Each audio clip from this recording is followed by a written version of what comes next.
नमस्कार दोस्तों, स्वागत है आपको गुरु ज्ञान भक्तावल चैनल में। आज मैं आपको बताऊं कि अगर आपके घर के देवी देवता रुष्ट हैं तो उनको किस तरीके से आप मना सकते हो। ठीक है, अब रुष्ट किस तरीके से होते हैं देवी देवता, रुष्ट होने के बहुत से कारण होते हैं। या तो वो आपसे रुष्ट होंगे या फिर पीछे से रुष्ट होंगे, मतलब कि आपकी पीढ़ी से, आपके दादा से, परदादा से, वहां से रुष्ट होंगे। तो ऐसा क्या होता है जो वो रुष्ट हो जाता है और फिर पीढ़ी दर पीढ़ी वो चीज परेशानी चलती है। अब इस चीज में क्या करते हैं बहुत से लोग, वो भगत भी बन जाते हैं, अपने देवी देवताओं की सेवा भी करते हैं, फिर भी दिक्कत परेशानी वहीं की वहीं रहती है। देवी देवता नहीं मानते। क्यों नहीं मानते? क्योंकि उनको पता ही नहीं होता ये रुष्ट किस वजह से है, कि भाई किस वजह से रुष्ट है, क्या है इनका, कोई भोग प्रसाद रह रहा है, किसी ने इनका थान हटा दिया, किसी ने गाली गुप्तार कर दी, या कुछ अपशब्द बोल दिया, गलत बोल दिया। तो सबसे मेन चीज यही है कि आपको पता होना चाहिए कि देवी देवता रुष्ट क्यों है। ये चीज पता चल गई तो आपके देवी देवता को आप मतलब कि आप बड़ी आसानी से बना लोगे, कोई भी दिक्कत नहीं आएगी। तो आपको ये पहले पता होना चाहिए। अब ये पता क्या चलेगा? देखिए, ये पता चलता है पूछा से। कई व्यक्ति तो ऐसे भी होंगे, वो जगह पे गए भी होंगे, भक्तों के पास गए होंगे, उन्होंने बताया होगा कि भाई ये चीज है, आपके घर में देवी देवता रुष्ट हैं, आप उनकी जोत करो या फिर चिरागी बत्ती करो या फिर उनको भोग प्रसाद दो या उठावना रख दो। लेकिन आपके घर के देवी देवता फिर भी नहीं मानते हैं। इसका एक अलग रीजन हो जाता है, वो क्यों नहीं मानते। वो इसलिए नहीं मानते कि आपके घर के देवी देवताओं के बीच में कोई रोग है। वो इस वजह से नहीं मानते। आपके घर के देवी देवता मान जाते हैं लेकिन वो रोग नहीं मानने देता।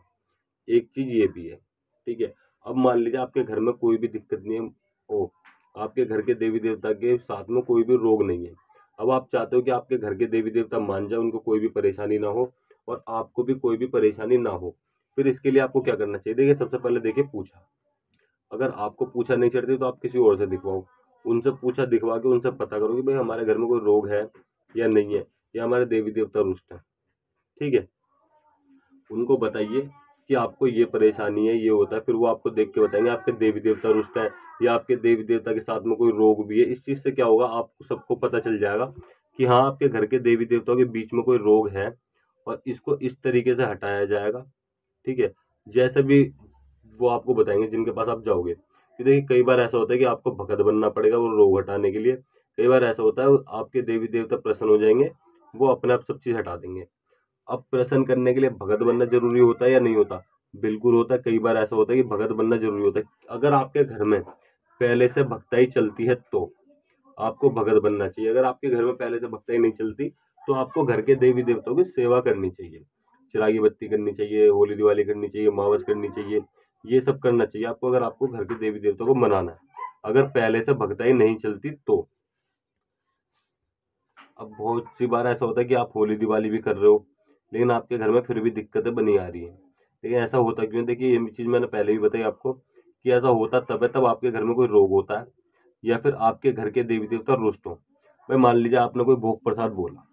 ठीक है, आपने, आपके पीढ़ी में किसी ने बोल दिया कि भाई हम आपको भोग प्रसाद देंगे, हमारा ये कार्य हो जाएगा। तो अब वो किसी वजह से भूल गए या कुछ भी चीज हुई, अब आप आ गए, आपको भी वो जब तक परेशान करेंगे जब तक वो भोग प्रसाद नहीं दे दोगे।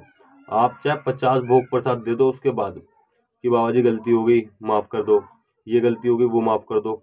ठीक है, वो जब तक नहीं मानेंगे जब तक आप उनसे ये बोल के नहीं करोगे भाई जो भी आपका रह रहा था, ठीक है, जो भी आपका भोग प्रसाद रह रहा था ये मैं दे रहा हूँ, हाथ जोड़ के आप इसको मंजूर करो और मेरे घर में जो भी दिक्कत परेशानी चल रही है उसको शांत करो और मेरे पे कृपा करो, मेरे को और मेरे परिवार पे कृपा करो।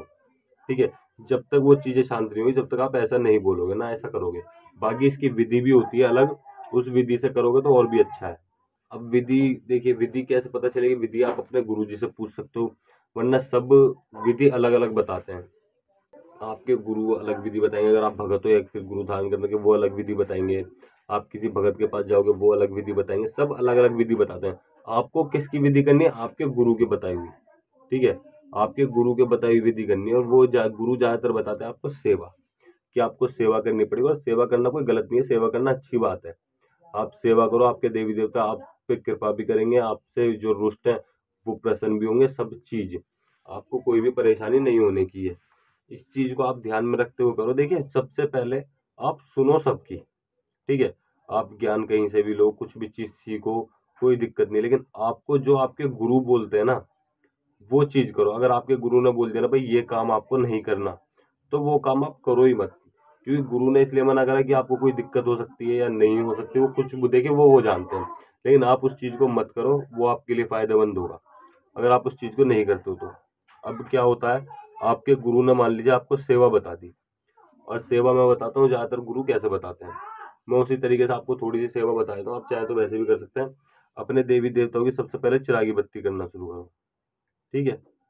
चिरागी जलाओ उनके नाम से, कि मैं ये आपके नाम से चिरागी जला रहा हूँ। भाई मुझे नहीं पता कि आप क्यों रुष्ट हो, किस वजह से रुष्ट हो, आपका क्या भोग प्रसाद रह रहा है या क्या नहीं रह रहा, मुझे नहीं पता।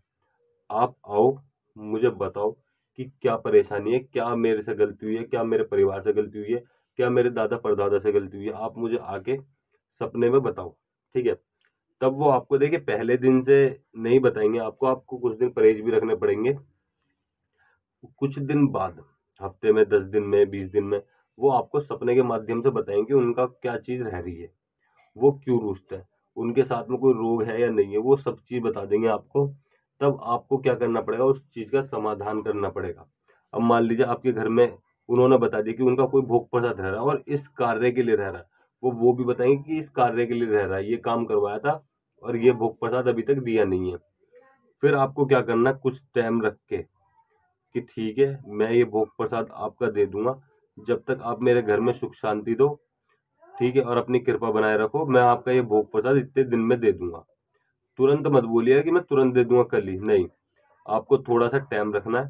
जैसे मान लीजिए आपने, अब बहुत से लोग ये भी पूछेंगे कि भाई सपने में उन्होंने पूछा तो हम कब बोलेंगे, आपको जब बोलना है तब आप सुबह उठ जाओ, आप अपने देवी देवता की सेवा पानी करो, जब आपको बोलना है कि हम थोड़ा सा टाइम दो हमें, हम कर देंगे ये चीज, लेकिन जब तक हमारे घर में एकदम सुख शांति दो, कोई भी दिक्कत परेशानी नहीं होनी चाहिए।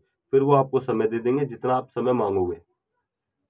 मान लीजिए आपने 11 दिन मांग लिए, ठीक है, तो 11वें दिन वो भोग प्रसाद होना चाहिए। ऐसा ना हो 11 से 12 दिन हो जाए, बार बार दिन नहीं होना चाहिए। 11 दिन, 11 तारीख मतलब कि 11वें दिन में आप सुबह ही जब भी वो भोग प्रसाद करना हो आप वो भोग प्रसाद कर दीजिए। 11 तारीख मतलब 11 दिन में रात के 12, 1, 10, 11 बजे तक वो भोग प्रसाद कर दीजिए। उसके बाद मत करिएगा, वरना वो फिर आपसे रुष्ट हो जाएंगे, फिर वो मानेंगे नहीं भी जल्दी से आपकी भी। आपको उनकी उनसे प्रार्थना करनी कि मैं आप ही का खून हूँ, हम आप ही के खून है, आप परेशान कर रहे हो, हम हमें अगर हमसे कोई गलती हुई है, हमारे परिवार से कोई गलती हुई है तो उसको क्षमा करो, हमें दिखाओ, बताओ क्या गलती हुई है, हम उस चीज का पश्चाताप करेंगे, हम गलती मानते हैं। इस तरीके से आपको बोलना है, तब वो आपको सब चीज बताएंगे कि क्या दिक्कत है और क्या दिक्कत नहीं है।